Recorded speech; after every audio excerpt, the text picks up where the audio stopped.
Good. Well, thank you. I hope you listened to the last session or the first episode this year that we talked about, and really it's about, and we're going to talk a lot about self-awareness. If you didn't listen to it, you can just go back, because I believe it gives us some kind of foundational thoughts to have when we're talking about how are you wired, how you're wired, your DNA type, and all those things, and then the narratives that have influenced how you show up, how people perceive you, how you perceive things, the lenses that you've put, which some of these lenses are as a result of the narratives, the things you've experienced, the external factors that have become key to you. So if you've not listened to that, I'd request you go ahead and just pay attention to that, because it might be very helpful even as you continue to engage in this conversation. But also we came to the end and we were talking about who is this powerful voice in your life.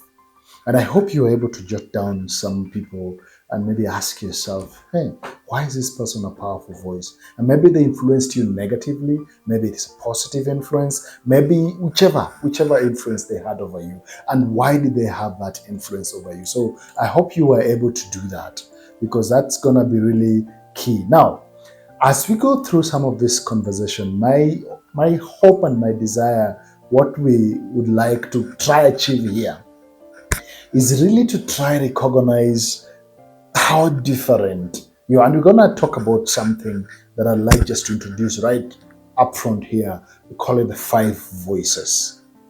And we're going to talk about that. And so in these conversations, we'll talk about the characteristics of these 5 voices. How are they?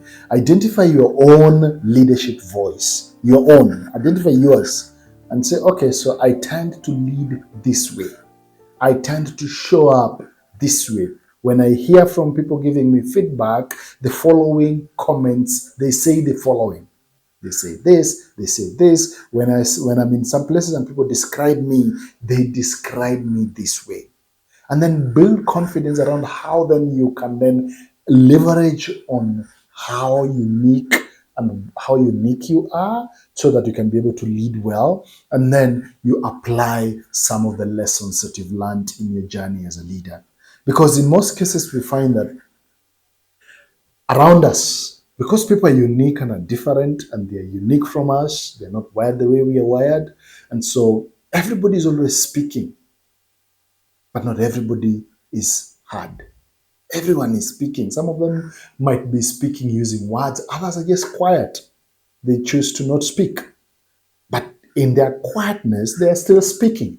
But if nobody is paying attention to them, then what you realize, you find, is that if you're part of a team, or if you're leading a team, this team will function at less than 60% of its true potential.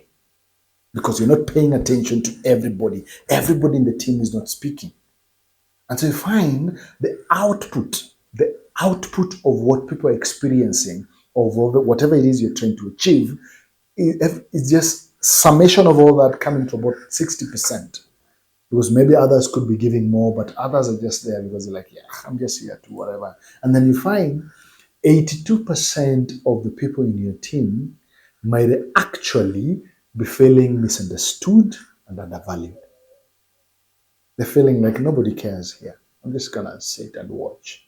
Nobody cares, and they're feeling them. Nobody understands them. Nobody values them. Nobody cares what they think.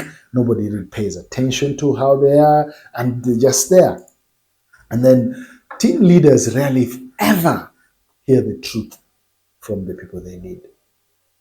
And you find that they're leaders who you can't tell them the truth. You can't tell them, hey, you have sukuma stuck or broccoli stuck on your teeth. You can't tell them that, because that's the truth, but you can't tell them. You can't tell them, hey, you tend to talk too much, or you tend to say things we don't understand in meetings, because they're the leader. So you can't tell them the truth, because if you tell them the truth, then there are consequences to telling them the truth. And so you find team leaders rarely, if ever, will hear the truth from the people that they're leading. And then leaders undermining their influence on every now and then without even knowing it. Slowly, whenever you interact with people, you're either undermining your influence, or you're increasing your influence, maximizing your influence. And so in every interaction, whether it's through email, whether it's through face-to-face, something always shifts. It could be negatively or positively. Now, unfortunately, if you are not even aware of it, that's dangerous. At least it should be a point where you're like, oh, I think I said something and I think it didn't come out well, and maybe my people misunderstood me. So maybe let me go and see if I can just revisit that. What ultimately this leads to is you have a lot of inefficiency, in the team. And then you have toxic work environment. I don't know anybody here who likes to work in a toxic work environment. It's toxic. It's you don't like it. It's negative. It's draining. There's conflict and division. Silos. People working in silos. People rallying behind other people and sidelining others and saying, "No, me, I don't like that person." And people just working in silos. There's no collaboration. And sometimes you find people are being stuck in the wrong roles. Someone is doing something that they're really struggling with, but nobody pays attention. They're stuck in wrong laws, and then there's a high employee turnover. You always like, why do we keep losing the best people? Why do we keep losing our best staff? But really, it's because you're not listening to everybody. And then there's wasted time, wasted money, and wastage of resources. Because for you, you don't pay attention to other people. Just the people who think like you, and then these other guys are just like, they're like, whatever, we just here, nobody cares about us. A question to ask yourself is, what if everyone on your table was truly heard, valued, and appreciated? What if everybody felt like where I work, I am truly heard, I am valued, and I'm appreciated for who I am? What if? What kind of? I just want you to pause there for a minute and just think about that. Whether it's in the family, whether it's a spouse, marriage relationships. What if you truly listened, valued, and appreciated your spouse?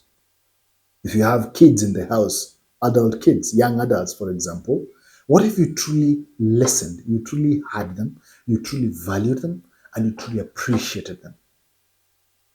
Or if you're leading a small team or you're part of a chama, a group, what if you truly heard them, valued them, and appreciate them?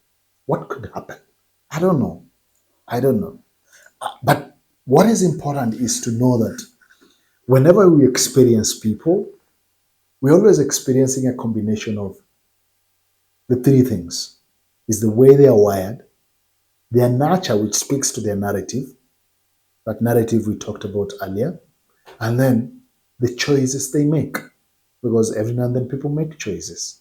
And so whenever you're interacting with someone, there's a combination of those. And some of these nurture things, the narratives that could model someone is the school they went through, is the successes they've gone through, the failures, the dreams they have. So they've lived their life by a particular narrative because of the dreams they have, the early life experiences, and that has informed how they make their decisions, the authority figures in their lives, their role models, their parenting, the cultures. I remember one person was telling me, Gabriel, but this is Africa, and we have a particular way we handle our things in Africa. So the culture, the context is very important to ask yourself. So exactly where am I operating? And it's important then to know yourself so that you can lead yourself. And we're going to use this 5 voices framework to give us an idea of how then can I know myself? What are my tendencies? And one thing I'd like to invite you right now, even as we proceed, if you don't mind, just get a piece of paper. Just get a piece of paper and a pen. So I believe you have it. Piece of paper and a pen. And then go ahead and write your signature. Easy, simple stuff. Just write your signature. Okay, if you've done it, I'd like you to move the pen to the other hand and do the same. Write your signature with the other hand. Now, maybe you've done it. I don't know if you look at both, they're similar. Can you take both of them to the bank and will the bank accept them as your true signatures, or will the bank question one? Now, you might be unique in that both are the same.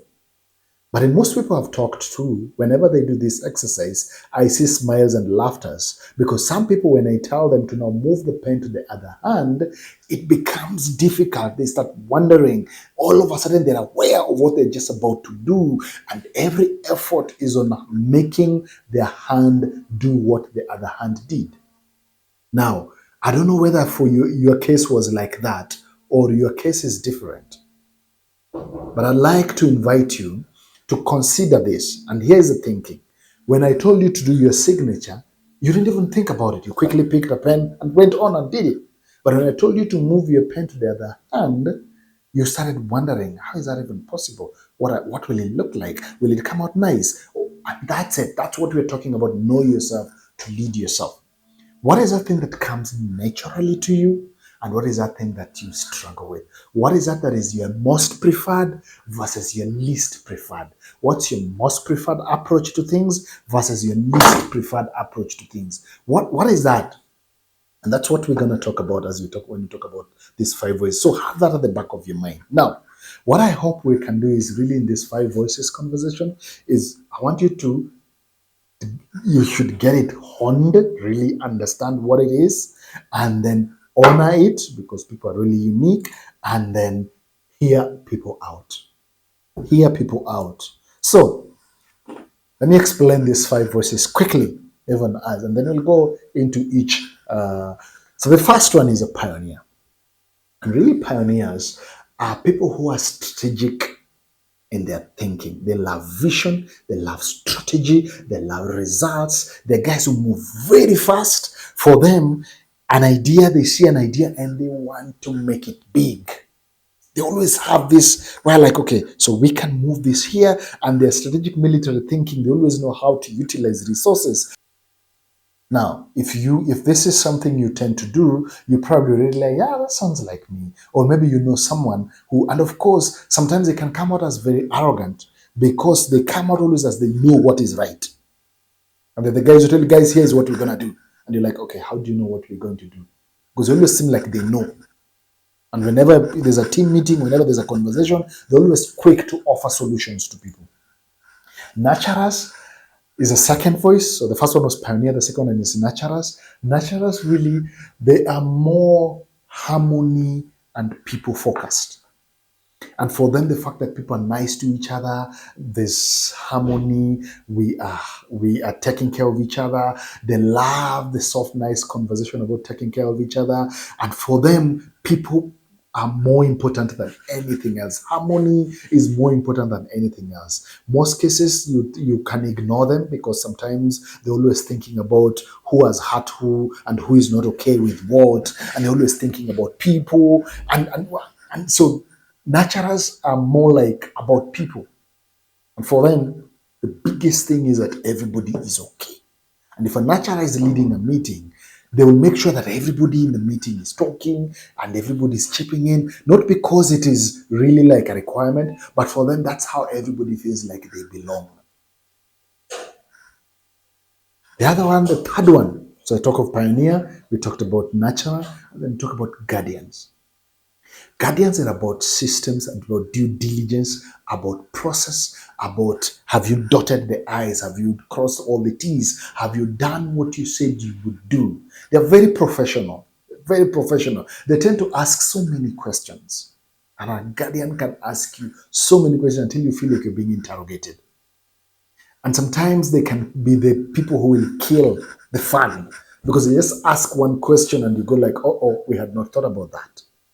And so now guardians are that. The fourth one is connectors. Connectors are the guys who are very warm and life of the party, and the guys who show up and they're like, yeah, and everything comes bright when a connector shows up. And they're the guys who tell you, I know a guy who knows a guy who knows a guy who knows a guy who knows a guy who knows a guy who will get you what you want. They're very inspirational. And for them, it's about connecting people and ideas. That's what a connector is always thinking. And the last one that makes them five is a creative. And a creative, they're always thinking out of the box. And I'm meeting them, they're always thinking, how can we do this differently? How can we question the status quo? How can we change how we approach things? How can we change the kind of and they always question the status quo. For them, they believe that Things can be done always better. We don't always have to come to work at 8. We can sometimes come to work at 7 or at 2 p.m. and work all through. They're always thinking of how things can be done differently. And maybe you think like, yeah, but really where the rubber meets the road, you realize maybe you don't always think out of the box really as much as you think. But creatives are always like that. So some key questions. So pioneers always are going like, what's your point? When you're meeting a pioneer, they're always like, okay, what's your point with this? Like, get to the point quickly. Don't waste my time. Get to the point quickly. Connectors is, do I like you? And for them, that fact that they like each other, I like you, you like me, is very good for a connector. And it's going to make them thrive. A guardian is going to be asking you, how do you know? How do you know what you're talking about? You're here telling us all these things. How do you know? That's what a guardian is going to be asking you. A creative is, what does all this mean? I said, all this is going on. What does this all mean? And then a nurturer is going to be asking, how are you really? How are you really? How are you doing? Are you okay? And so it's important then to really think through those even as we wrap this up, is to ask yourself, whenever you're interacting with people, what are some of the questions that you like asking? Are you always more like, okay, what's the point? Get to the point quickly. I need to move on. Or you're always more concerned about whether people like you and you like them. Is that always a big thing for you? Or you're always like, how do you know what you're talking about? Do you, yeah, really? How do you know? Or are you always one who is like, okay, so what does this all mean? And then are you always like, hey, how are you really? And you're willing to spend a whole time with someone just to find out how they are doing. Now, it doesn't mean that if you remember what I said, left versus your hand when I was doing the signature, the most preferred versus the least preferred. Do you remember that? Have that in mind. Now, it doesn't mean that you can't ask all those questions I said, but what it just means is that you will tend to prefer more than other. You will tend towards one side than another. Well, thank you very much. I hope this has been helpful in just you trying to interrogate this idea of self-awareness, and hopefully we'll continue to break these 5 verses down further as we go on. Thank you very much.